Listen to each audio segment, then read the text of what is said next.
किसी ने हमें फांसा नहीं है, हम स्वयं फंस गए हैं। बंध्यो कीर मरकट की नाई, हमने स्वयं सुख भोग की लालसा से अपने को फंसा लिया।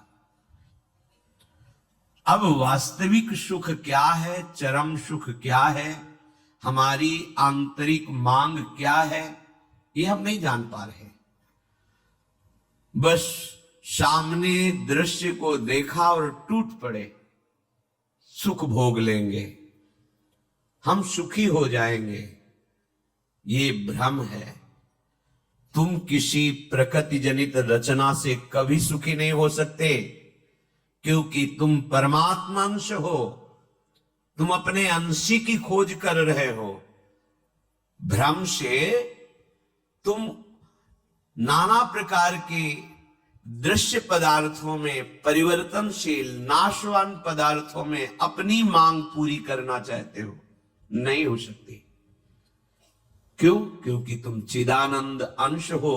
तुम्हें चिदानंद सुख चाहिए। ये प्राकृतिक सुख अनेक जन्मों से भोगते चले आए। अगर कहीं इसमें हमारा विश्राम होता तो आज तक हम सुखी हो जाते।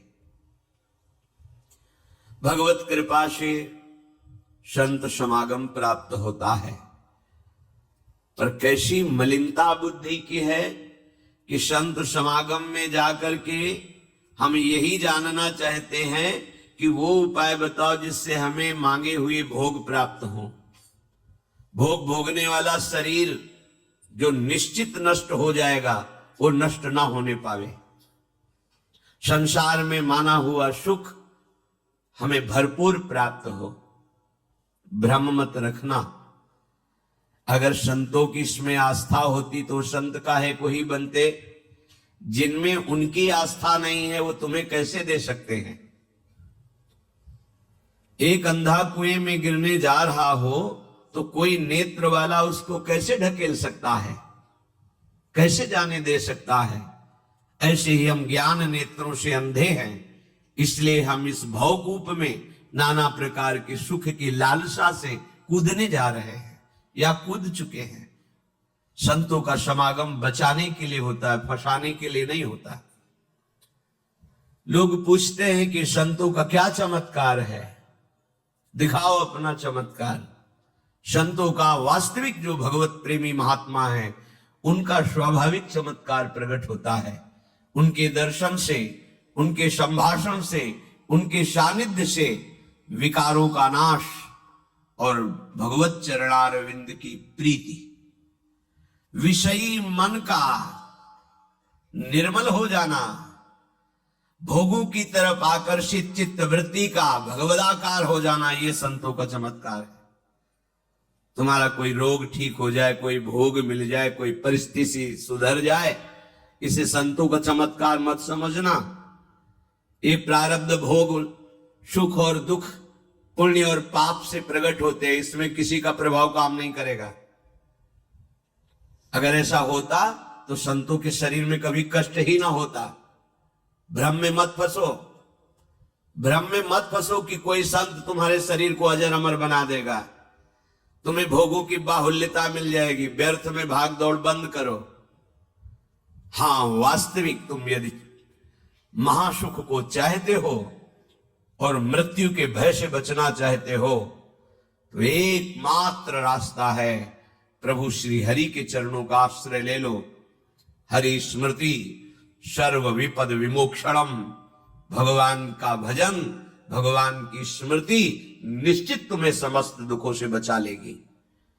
भगवान की शरणागति, समुझ जे आए शरण ते डरत ना काल डर। मृत्यु क्या चीज है? पर प्रभु के नाम जपने में रुचि नहीं, प्रभु की चरण दासता में भावना नहीं, तो तुम सोचते हो कुछ चंद रुपए और कुछ फल पुष्प आदि दे करके हम रोग रहित तो हो जाएं, शोक रहित तो हो जाएं। भूल मत करना। अगर शोक रहित होना है, रोग रहित होना है, तो एकमात्र उपाय है कृष्णाय वासुदेवाय हरे परमात्मने प्रणत क्लेश नाशाय गोविंदाय नमो नमः। गोविंद को नमस्कार करो और जिह्वा से पुकारो कृष्ण कृष्ण गोविंद गोविंद, राधा राधा राधा। निश्चित जन्म जन्म के अशुभ नष्ट हो जाएंगे, आप स्वयं परम सुखी हो जाएंगे, शरीर राग नष्ट हो जाएगा, ऐसा अद्भुत सुख मिलेगा, कृतकृत्य हो जाओगे। पर अब इस मार्ग में चलने के लिए जब कदम रखोगे तो असत वृत्तियों का त्याग करना होगा। यही सब फेल हो जाते हैं। वो ऐसा शॉर्टकट ढूंढते हैं कि कुछ हम कमाए हुए पापाचरण से चंद रुपए आपको दे दें, आप हमें संभाल लेना, भूल मत करना। कभी ऐसा नहीं हो सकता। नाली के पानी से हाथ धोने से कभी हाथ पवित्र और निर्मल नहीं होते। ऐसे मलिन आचरण करके कमाए हुए धन से कभी तुम्हें पवित्रता प्राप्त नहीं हो सकती। ये सब नाटकबाजी मन की है। वहां चलो तुम्हारा सुधर जाएगा, कुछ नहीं सुधरेगा जब तक तुम सुधारना नहीं चाहोगे। तुम सुधारो अपने आप को। किसी का आशीर्वाद कोई काम नहीं करेगा जब तक तुम अपने आचरण नहीं सुधारोगे। तुम खाओ मांस, पियो मदिरा, करो व्यभिचार, नाना प्रकार की हिंसात्मक वृत्ति, तुम्हें भगवान भी नहीं माफ करेंगे, चाहे जहां भाग के चले जाओ। अधर्म आचरण करने वाले को भगवान कहते हैं मैं साक्षात काल रूप से दंड देता हूं। शरणागत होकर नियम के अनुसार चलोगे तो भगवान तुम्हें दुलार करेंगे मां की तरह। यह सिद्धांत है। नाटकबाजी में फंसो तो फंसो, सिद्धांत से चलोगे तो कभी धोखा नहीं खाओगे, आनंद में मगन रहोगे। पर सिद्धांत में चलने के लिए असत त्याग करना होता है, इसीलिए सब फेल हो जाते हैं। कोई बिरला गुरु कृपा पात्र ही कदम आगे बढ़ाता है।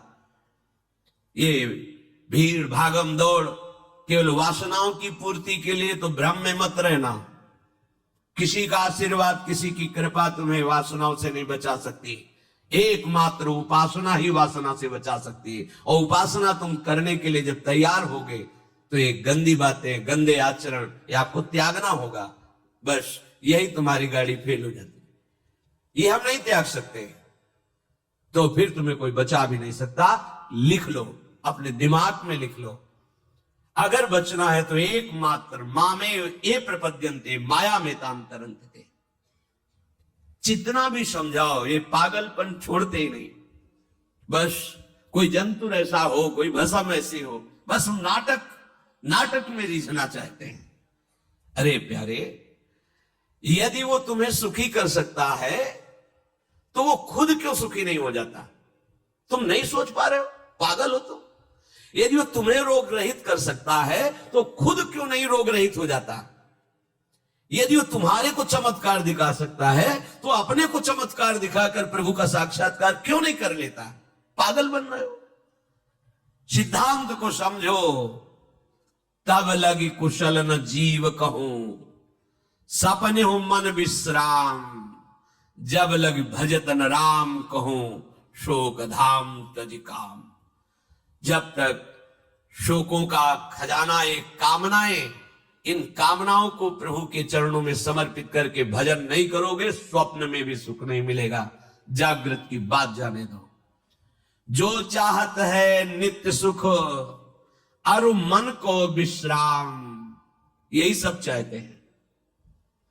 दुख का मुंह न देखना पड़े, मन हमारा प्रसन्न रहे, शांत रहे, कोई कामना हमें जलाए ना। हां, है मार्ग।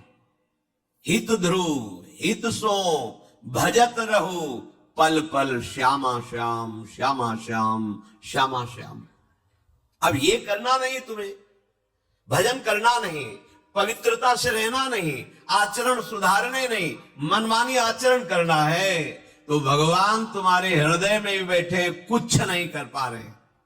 देख लो ना, सबके हृदय अछत विकारी, सकल जीव जग दीन दुखारी। सबके हृदय में अखंड आनंद परमात्मा विराजमान है, लेकिन सब दुखी हैं, सब क्लेशित हैं, अशांत हैं। क्यों? तहां वेदस कारण राखा, भजन प्रभाव संत श्रुति भाखा। भजन नहीं कर रहे हो इसलिए। भजन किए बिना कुछ नहीं हो सकता।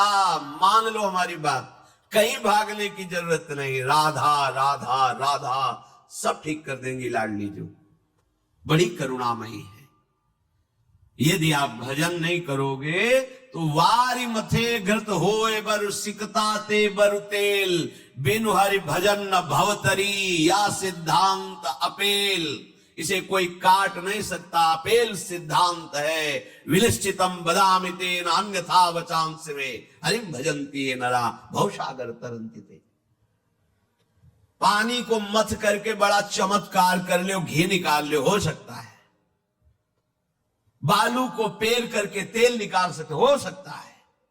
असंभव को तुम ये संभव कर सकते हो, पर भजन के बिना तुम दुख से निवृत्त नहीं हो सकते।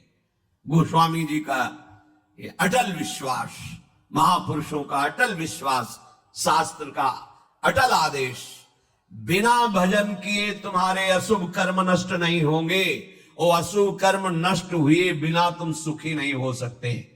सिद्धांत से चलोगे तो सुखी हो जाओगे, नहीं भटकते घूमोगे, पूरा जीवन नास्तिकता और अश्रद्धा में उतर जाएगा। सिद्धांत से चलोगे तो कृतकृत्यता का अनुभव होने लगेगा, और नाच नाच कर कहोगे वाह, संत समागम का क्या फल होता है, ये मैं पा गया। पायो जी पायो मैंने, राम रतन धन पायो। मारा घूम रहा है जीव, कोई औषधि मिल जाए, कोई भस्म मिल जाए, कोई जंतुर बांध दे, कोई आशीर्वाद दे दे। अरे पागल हो, तुम्हारे कर्म ही तुम्हें दंड देंगे, तुम्हारे कर्म ही तुम्हें सुखी करेंगे। हां, हम कैसे अपने कर्मों को सुधारें, यह है संत समागम। आप अपने द्वारा अपना उद्धार कीजिए, कोई तुम्हारा उद्धार नहीं कर सकता। उद्धार की युक्तियां, उद्धार का मार्ग, उद्धार के सिद्धांत और सहयोग, ये संतों से प्राप्त होता है। आशीर्वाद से उद्धार नहीं होता, आशीर्वाद से सुख दुख की निवृत्ति नहीं होती, वो ज्ञान से होती है। उसके लिए आपको भजन करना पड़ेगा, सत्य आचरण में चलना होगा, दुख को सहना होगा, सुख को दबाना होगा, उसमें अभिमान करके फूलना नहीं होगा। तब आप उस महासुख में पहुंचोगे जिसे चरम अवस्था का सुख कहते हैं। संत समागम दुर्लभ इसी बात के लिए है। इसका मतलब ये नहीं छूछा करके तुम्हारे दुखों का नाश हो जाएगा। भाग लो, पूरे ब्रह्मांड में जाओ, अगर कहीं सुखी हो जाना तो बताना हमें आके। समझना ही नहीं चाहते। भगवान कृपा करके बोल रहे हैं, औरों की तो बात क्या है, अब समझ लो।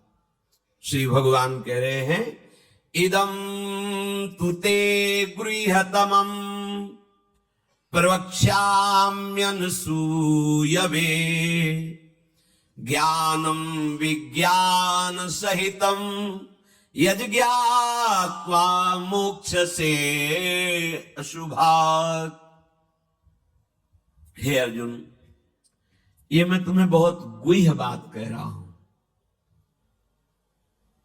क्या होता है जब हृदय की बात कुछ कहने को आती है तो बार बार कहा जाता है कि आप अन्यथा मत सोचना, सत्य सत्य सत्य कह रहा हूं, ये बात तुम केवल समझ लीजिए। मतलब वो विवश होकर अपने हृदय की बात तुम्हें दे रहे हैं, जो छुपाए रखे जीवन भर वो तुम्हें दे रहे हैं, पर अनाधिकारी होने के कारण वो बात पकड़ नहीं पाते। संतों की बात में ही तुम्हारा कल्याण छुपा हुआ है। उनकी बात मान लो, फिर आप देख लो कैसे आपकी अध्यात्म उन्नति होती है। आप जो भी करेंगे वो अहम की धरा से होगा। अहम की धरा लोक लोकांतर तक ले जा सकती है, लेकिन जीवन मुक्त नहीं कर सकती। जीवन मुक्त होने के लिए अहम का विसर्जन चाहिए। वो होता है गुरु कृपा से, संतों के वचनों से। विश्वास कीजिए, बिना संत वचन, गुरु वचन पर चले कोई जीवन मुक्त नहीं हो सकता। अगर जीवन मुक्त नहीं हुआ तो सब किया कराया माटी हो गया। चाहे ब्रह्म लोक जाओ, चाहे स्वर्ग लोक जाओ, आना तो यही पड़ेगा लौट के। तो फिर क्या हुआ, एक विशाल स्वप्न सुखद समझ लो, जगे तो फिर वही मृत्यु लोके विशंति। भगवान कह रहे मैं बहुत गुह्य बात बता रहा हूं, अत्यंत गोपनीय बात, गोपनीय जो अभी तक छुपाए रखा है हृदय में। ये जो ज्ञान सहित विज्ञानानंद घन का मैं तुम्हें वर्णन करूंगा, ये अनुसूयवे, दोष दृष्टि से जो रहित है वही समझ पाएगा। दोष दृष्टि से रहित, जब भगवान अवतार लेते हैं तो मनुष्य जैसी लीला करते हैं, यही सुख देने के लिए तो अवतरित हुए, अपनी महिमा से घटे हैं, उतरे हैं। अवतार का मतलब होता है अपनी महिमा से उतरना। भगवान की जो अनंत महिमा है उससे उतरते हैं, हम उनको देख पाए, उनसे बात कर सके, उनके साथ खेल सके। वो ऐसे उतरकर हमारे समान लीला करते हैं। उनकी लीला को देख करके अगर किसी को दोष दृष्टि होती है तो बोले इस गुहितमम के सुनने का अधिकारी नहीं। जब हम भगवान को भगवान न मानकर व्यक्ति मानते हैं तो हमारी दृष्टि वैसे ही दूषित हो जाती है। वैसे केवल भगवान की ही लीला हो रही है, पर हमारी दृष्टि दूषित होने के कारण हमें व्यक्ति दिखाई देता है, स्त्री पुरुष दिखाई देते हैं, गुणात्मा महात्मा दोषात्मा ऐसा सब भेद नजर आता है। पर यहां जो भगवान कह रहे हैं कि जो मेरे पर दोष दृष्टि ना रखता हो, अरे बड़े बड़े परमहंसों का जहां प्रवेश नहीं वो भगवान का रास है। जहां ज्ञान समुद्र भगवान शिव भी प्रवेश पाने के लिए ललचाए और भगवान श्री कृष्ण की मंद मुस्कान से गोपी स्वरूप होकर प्रवेश पाए। बोलो ज्ञान समुद्र भगवान शिव जिस रास रस के लिए ललचाए, वो रास रस प्राकृतिक स्त्री पुरुष का मिलन हो सकता है क्या? पर अनाधिकारी किस तो क्या उपहास, ऐसा कह तो इसलिए भगवान यह कह रहे हैं कि जो अनुसूयवे प्रवक्ष्याम अनुसूयवे, जो मेरे से दोष दृष्टि नहीं रखता। अब आप केवल मेरे ही आज्ञा का पालन करेंगे, मैं जैसा कहूंगा उससे एक कदम पीछे नहीं हटेंगे, हो भाग्य, कितनी कृपा कि मुझे समस्त प्रपंच से समेटकर एक मार्ग में लगा रहे। जहां श्रद्धा है तो वहां शब्द दूसरा भाव निकाल देगा, और जहां दोष दृष्टि वहां भाव दूसरा निकाल देगा। इसलिए श्री भगवान कह रहे, मैं अत्यंत गोपनीय बात तुमसे कह रहा हूं हे अर्जुन। अपने प्रियजनों से, प्रिय शिष्यों से बात कही जाती है। तब तक गीता जी का श्री भगवान ने उपदेश अर्जुन जी को नहीं दिया जब तक मित्र भाव रहा, नहीं दिया। सारथी पद पे बैठे हैं, आज्ञा की दोनों के बीच में रथ, इधर सेना कौरवों की पांडवों के बीच में, भगवान बीच में खड़ा कर। जब देखा मोह ग्रसित हुए, निवारण में असमर्थ पाया, तो भगवान की शरण में होकर के कार्पण्य दोषो भरत स्वभावा प्रछामि त्वाम धर्म सम्मूढ़ चेता। हे प्रभु, अब मेरे में सामर्थ्य नहीं है कि मैं निर्णय कर सकूं कि मेरे लिए श्रेय क्या है, परम कल्याण क्या है, ये आप जानते हैं। प्रभु कुछ नहीं बोले, तो बोले शिष्यस्तेहम साधिमाम त्वाम प्रपन्नम, मैं आपका शिष्यत्व स्वीकार करता हूं हे जगत गुरु श्री कृष्ण। उत्तरे साष्टांग दंडवत हुए और कहा मैं आपका शिष्य हूं, और ऐसा शिष्य हूं जो पूरा समर्पण किए, प्रपन्नम, मन वचन कर्म से आपको समर्पित हो। तब गीता जी का प्रादुर्भाव भगवान के श्रीमुख से हुआ। जो प्रिय जन होते हैं, समर्पित जन होते हैं, उनको हृदय की बात बताई जाती है, क्योंकि वो उसमें दोष दृष्टि नहीं करेंगे। अगर प्रियता और समर्पण नहीं है तो देखो ना, खैर मेरे को प्रणाम करो, मेरे को ही पूजा दो, मेरी आज्ञा में रहो, मेरे मन वाले बनो। हे अर्जुन, तुम उस परमात्मा को ऐसा समझो कि सारे जगत को जैसे बर्फ में जल ही जल है ऐसे व्याप्त करके विराजमान उस परमात्मा को, उसी के आगे ये बोल रहे हैं। देखो अब हम गुह्यतम बात कर रहे हैं, उस परमात्मा को नहीं, मुझ श्री कृष्ण को। मेरे में मन लगा, मेरे को प्रणाम कर, मेरे को नमस्कार। ये महापुरुष जन रास्ता देते, अब तुम्हारी कहां श्रद्धा टिकती, वो ये देखते हैं तुम्हारे लिए कोई आश्रय है अभी, तुम्हारी खोज अभी पूर्ण हुई कि अभी खोज बकाया है? खोज हो तो खोज लो, नहीं तो वहीं पकड़ के बैठ जाए कि अब बने तो रघुबर ते बने, बिगड़े तो भरपूर। अब बनेगी तो आपसे बनेगी, बिगड़ेगी तो आपसे बिगड़ेगी, अब हमारा कोई आश्रय नहीं। ये अत्यंत गोपनीय बात हरेक के सामने नहीं कही जा सकती, क्योंकि इसमें भगवान अपनी खुद बात महिमा का वर्णन कर रहे हैं। अब जैसे कोई बहुत हार थक के अब क्या करें, तो अब मान लो बात हमारी आंखों के सामने रहो, जो जूठन मिले खाओ, जैसा कहें वैसे करो। अगर अध्यात्म की भूमिका ना जागृत हो जाए तो कहना। गुरुजनों की बात किसी से प्रमाणित करने की आवश्यकता नहीं होती। आपको गुरुजी ने क्या कहा, क्यों आप कौन हो, हमारे बाबा गुरु हो क्या, क्यों आपको बताएं? हमारी और हमारे गुरुजी की बात हो गई, तुमको क्यों बताएं कि आप गुरुजी ने कहा? तो हमारे निर्णायक हो क्या, चलो दोबारा नहीं मिलेगा। फिर बैठाल के वो आज प्रवचन में ये कह रहे थे, समझो। अब वो जो समझाएगा वो तुम समझ जाओगे, जो गुरु समझा रहे थे वो समझ में नहीं आएगा। इसलिए भगवान करें अत्यंत गोपनीय बात है। जब तक हमारा ये मन समाधान नहीं पाता तब तक भटकना पड़ता है। कहीं एक जगह पकड़ लो, ये जो अनेक जगह भटकना है बंद करो, एक जगह पकड़ लो, एक विश्वास रख लो, एक नाम जो गुरु ने दिया, एक मंत्र दिया है, अविद्या का नाश हो जाएगा, माया परास्त हो जाएगी। पर समझ नहीं पा, दुकानें लगी हुई है, 4-6 दुकान घूम लेते हैं, चलो घूम लो, पर कहीं एक दुकान तो बांध लो कि हमें सारा माल यहीं से लेना है, तो तुम्हें छूट मिलने लगेगी। एक व्यवहार, हजारों की लाइन लगी, लेकिन आने दो, ये पर्सनल ग्राहक है, आने दो। ऐसे ही मेरे ईश्वर की दुकान में है सबका जीवन खाता। परिचय तो बना लो भगवान से, निहाल हो जाओगे। भटकना, हम जब ये बातें सुनते हैं ना तब लगता है कितनी हंसी की बात। जितनी देर तुम अमुक जगह जाकर के झाड़ फूक करवा कर, उतनी देर राधा राधा जपो, बिल्कुल ठीक हो जाएगा, सब ठीक हो जाएगा। क्योंकि कोई भी जो हमें क्लेश देने के लिए आया है, कर्म है हमारा। चाहे भूत हो, प्रेत हो, चांडाल हो, रोग हो, दुख हो, विपत्ति हो, ये सब हमारा कर्म है। और उस अशुभ कर्म का नाश करने के लिए भगवान नाम जय घोष